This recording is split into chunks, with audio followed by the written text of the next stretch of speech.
This is presented by HPS Trade, Japanese freight forwarder in Thailand. Hello, it's Iino. In this video, I will explain the C groups of Incoterms, Cfr, Cif, Cpt and Cip. There are 11 Incoterms conditions, and they are classified into the following 4 acronyms: E group, F group, C group, D group. In this video, we will focus on C group. So, let's get started.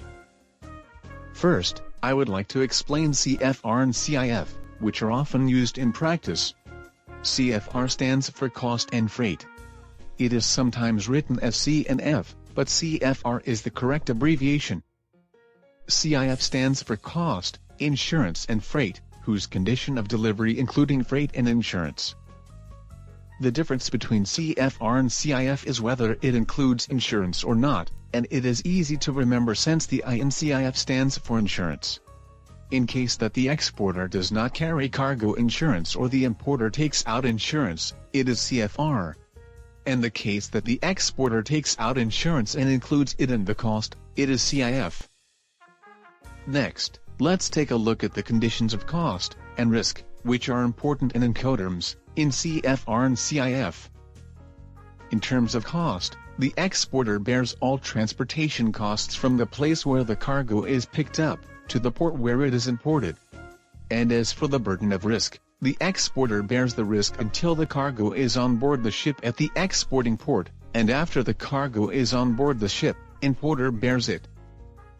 Cfr and Cif are characterized by a difference in where the cost burden and risk burden are switched. It is important to note that the cost burden is borne up to the port of import, while the risk burden is the port of export. Let's take a look at the actual transactions of Cfr and Cif. From the exporter's point of view, in Cfr and Cif, the exporter ships the cargo and requests the forwarder or other party to arrange for booking, export customs clearance, trucking, and ocean transportation. In Cfr and Cif, the exporter pays the freight costs to the forwarder or shipping company first, and then adds the freight costs to the unit price of the product and charges the importer. Therefore, if the exporter is able to purchase the ocean freight at an advantageous price, Cfr or Cif terms are often more advantageous to the exporter rather than FOB. Other advantages of using Cfr and Cif are, when the exporter's own cargo handling volume is high, or has a strong business relationship with a forwarder for a particular region. In many cases, if the exporter has a good relationship with a shipping company, he has competitive ocean freight rates. On the other hand, in many cases, if the importer uses Cfr or Cif, the exporter is better at international transportation than the importer. If you are doing import business with a country for the first time or unfamiliar transportation, you can leave it to the exporter and focus on domestic customs clearance and transportation for the importer. Let me explain a little more from the perspective of a forwarder who is good at exporting. For example, we are a forwarder in Thailand and export a lot of mangoes, durians, and industrial goods every month. The details are explained in our company profile video. Due to our large export volume, we have good relationships with each shipping company, and are able to obtain beneficial ocean freight rates and space on a priority basis. Therefore, we mainly offer good rates and space availability to Japanese customers in Thailand for Asia, Southeast Asia, North America, Middle East and Europe. On the other hand, there is not much export cargo to Africa and South America, so the rates are very general. Next, I will explain Cpt and Cip. Cfr and Cif are actually originally terms and conditions for conventional shipping. However, as a matter of business practice, they are also frequently used for container shipping and air transport. In Cfr and Cif, the burden of risk is transferred from the exporter to the importer when the cargo is placed on board the vessel. However, in some cases, such as a cargo and CFS cargo, it is not known when the cargo is placed on board the vessel. In addition, there is that the burden of risk is unclear when an accident after the cargo is placed in the container yard. In such cases, we use Cpt and Cip. Let's check the terms and conditions of CPT and CIP. CPT stands for carriage paid to and CIP stands for carriage and insurance paid to. As with Cfr and Cif, the difference is that CIP, which with I, is insured and CPT is uninsured. Let's confirm the cost sharing for CPT and CIP. In the case of Cfr and Cif, the exporter bears the cost from the time the cargo is picked up to the port of import.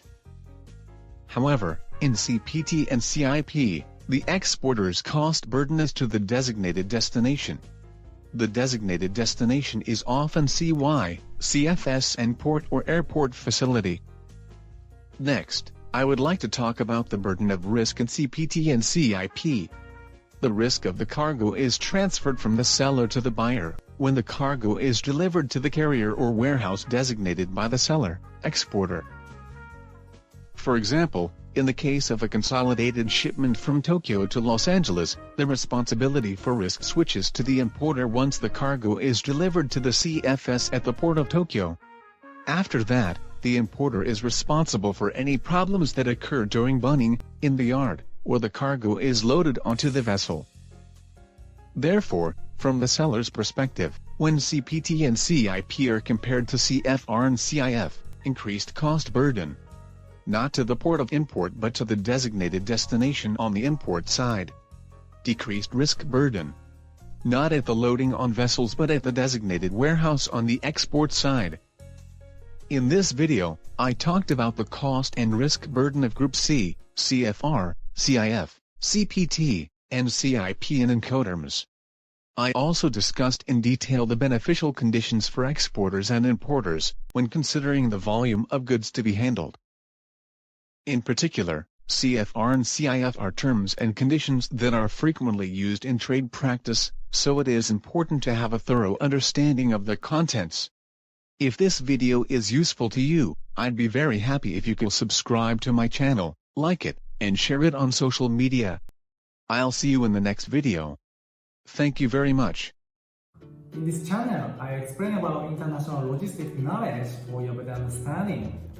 I hope this video will be a good support for your logistics job. If you have any shipment from Thailand or to Thailand, please feel free to contact me Iino-san anytime.